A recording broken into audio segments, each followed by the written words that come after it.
Hello and welcome back once again to Steven Sir Makes It Easy, where me, Steven Sir, tries to make your life a little bit more simpler with concepts concerning accountancy and finance. Before I get started with the task for the day, very quickly a few reminders.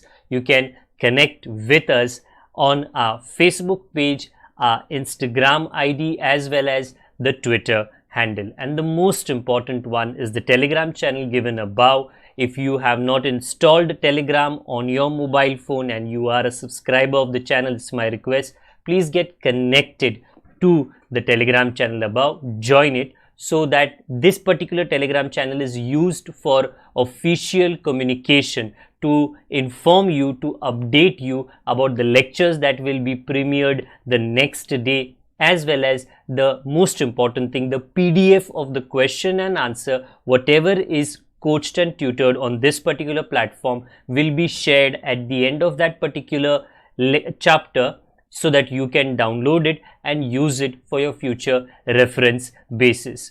Also, if you do intend to purchase the textbook from which the necessary questions are explained during the various lectures, the purchase link is provided in the description of every lecture. And most importantly, if you have missed out the past tense, that is the last lecture, there is an I button given above. Please click it, watch that particular lecture, and then you can come here.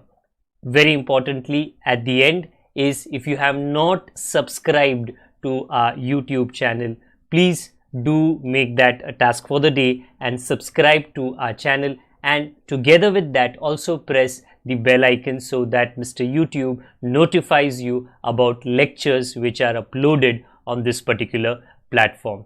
That's as far as the reminders are concerned. Let me get started with today's lecture.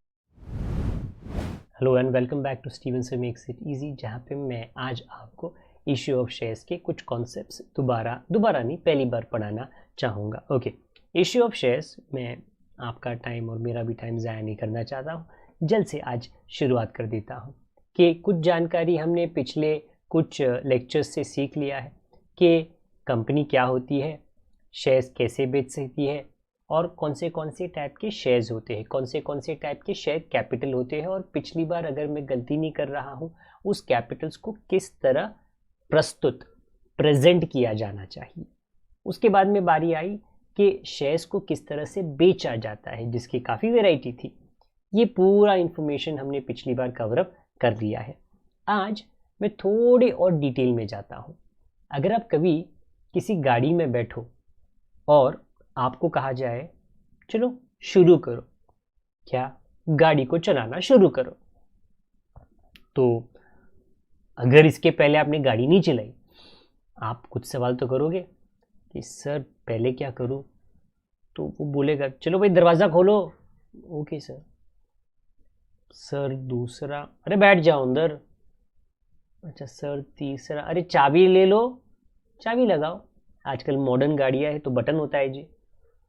और sir इसके बाद you ask inquire for steps.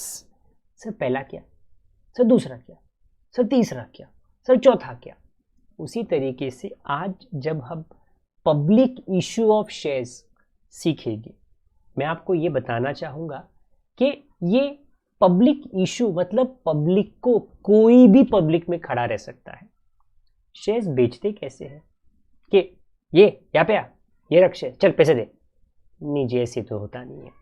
हो सकता है but ऐसे होता नहीं है. एंड वेरी इंपॉर्टेंटली, ये बहुत इंपॉर्टेंट रखता है क्योंकि ये एक पब्लिक कंपनी है जो पब्लिक को शेयर्स बेच रही है. काफ़ी रेगुलेशंस बनाए गए हैं, कायदे कानून जो कंपनीज एक्ट के अंदर लिखे गए हैं, वो कायदे कानून को फॉलो करके उसने जो रिस्ट्रिक्शंस बनाए हैं कि वहाँ पे नहीं जाना, यहाँ पे नहीं जाना, इतने में ही काम होनी चाहिए. आपको ये रिस्ट्रिक्शंस का पता होना बहुत बहुत ज़रूरी है. अच्छा जी, सबसे पहला काम क्या है जी, ये प्रोस्पेक्टस को आपको इशू करना है. एक मिनट, ये प्रोस्पेक्टस क्या होता है? अगर आप कोई जगह पर एडमिशन के लिए जाते हो, coaching class, university, college, institute, तो वो आपको उस इंस्टीट्यूट के बारे में सारी चीज़ें तो पता नहीं होगी, और वो इंस्टीट्यूट भी अपने बारे में आपको जानकारी देना चाहेगा।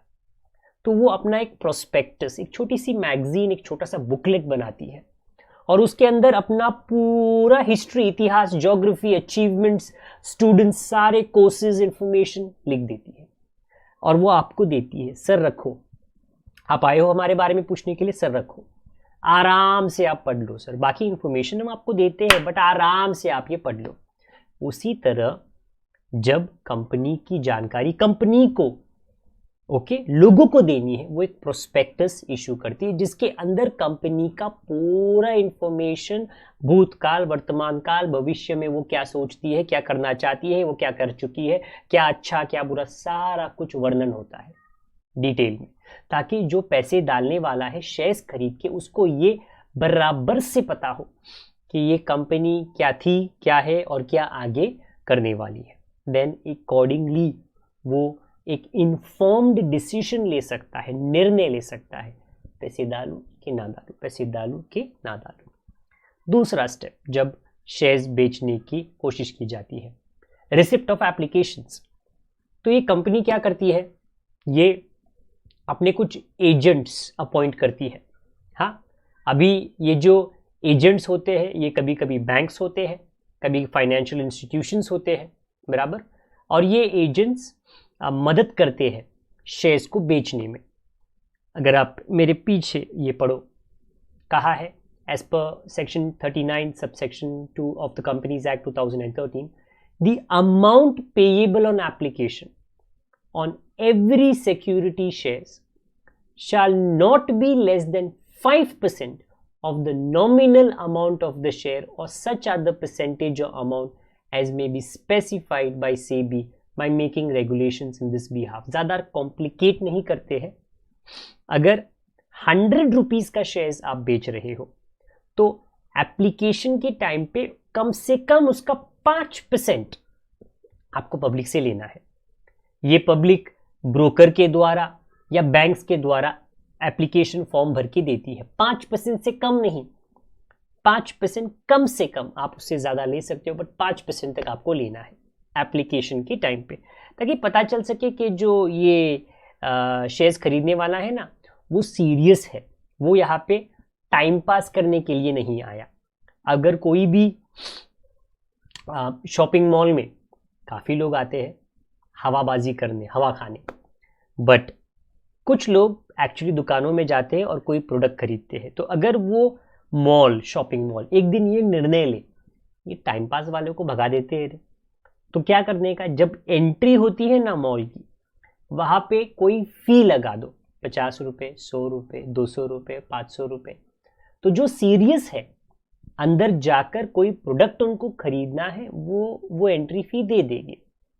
बट जो सीरियस नहीं है, जो हवा खाने आए हैं, एसी का हवा, बुरी बात नहीं है, मैं से बता रहा हूं कि सीरियस लोगों को कैसे पहचाने टाइम पास लोगों से।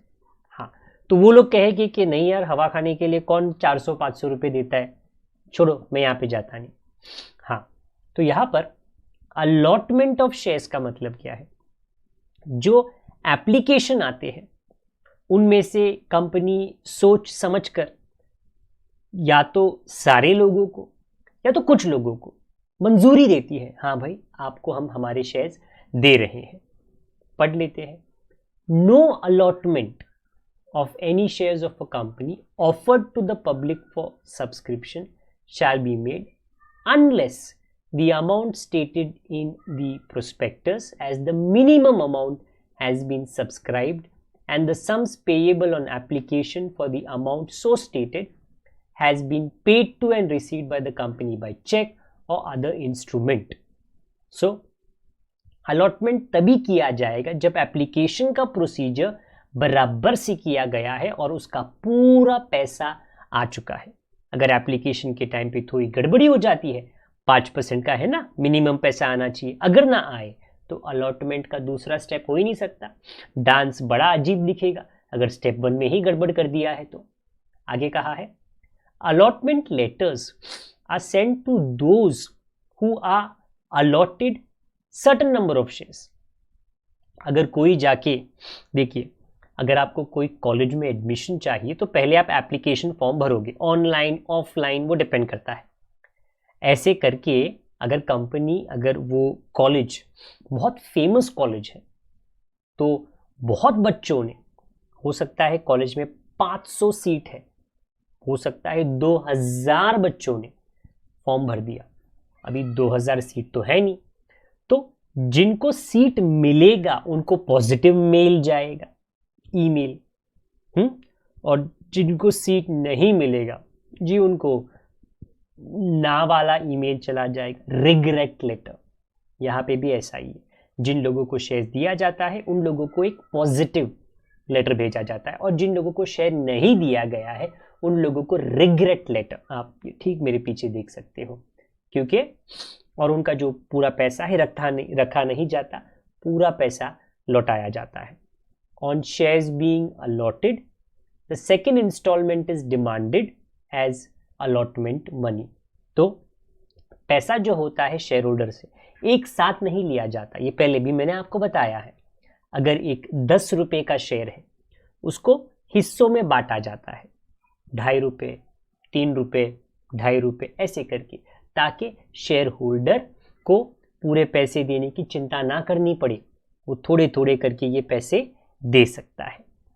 तो पहला है प्रोस्पेक्टस आपको देना है, विज्ञापन, एडवर्टाइजमेंट, ताकि पब्लिक को पता चले आप कौन हो, आप किस खेत की मूली हो। दूसरा है आपको एप्लीकेशंस लेने हैं, उसके लिए कायदा फॉलो करना है। फिर आपको अलॉटमेंट करना है, उसके लिए आपको कायदा फॉलो करना है। उसके बाद आपको एप्लीकेशन का पैसा आ गया, कानून के हिसाब से, कानून के दायरे में रहकर अलॉटमेंट आपका हो गया, उसका पैसा आ गया। बचा हुआ पैसा का आप कॉल्स कर सकते हो। कॉल का मतलब एक रिमाइंडर होता है जो आप अपने शेयर होल्डर्स को करोगे कि शेयर होल्डर जी आपने 6 रुपये दिए हैं, 4 रुपये बाकी है। अगर 100 रुपीज़ का शेयर है, शेयर होल्डर जी आपने 70 रुपये दिए हैं, 30 रुपये बाकी है, मैं आपको याद दिला रहा हूँ, प्लीज़ दे दीजिए। दे देंगे जी, नहीं देंगे तो कॉल इन अरियर होता है। ये इसके पहले और इसके आने वाले लेक्चर्स में मैं आपको सिखाने वाला हूँ।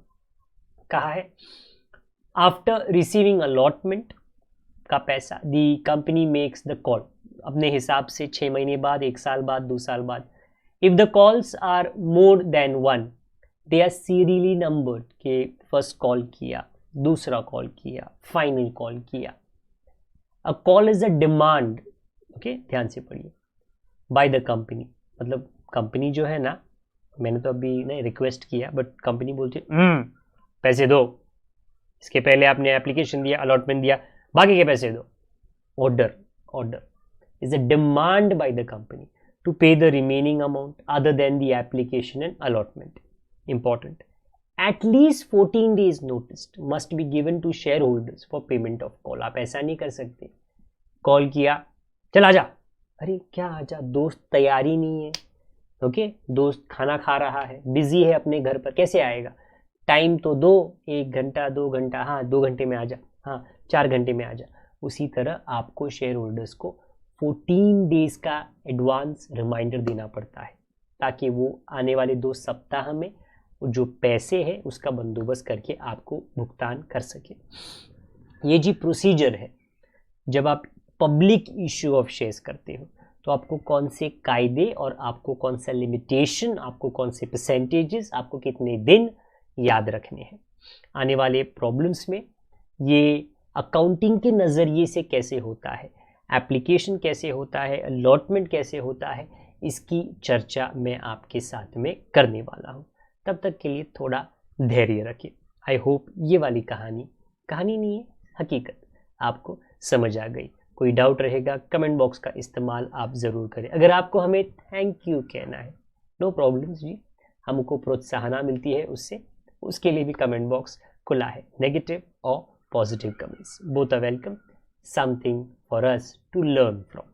इसके अलावा आप अगर पुराने हो तो शेयरिंग कीजिए, ये डिमांड है हमारा। और अगर आप यहाँ पे नए हो तो प्लीज़ आप सब्सक्राइब बटन को ज़रूर दबाएं। जल्द ही मैं आपसे मिलूँगा जहाँ पर जो मैंने आपको इन्फॉर्मेशन दी है वो इंफॉर्मेशन का मैं अकाउंटिंग ट्रीटमेंट आपको ज़रूर बताऊंगा।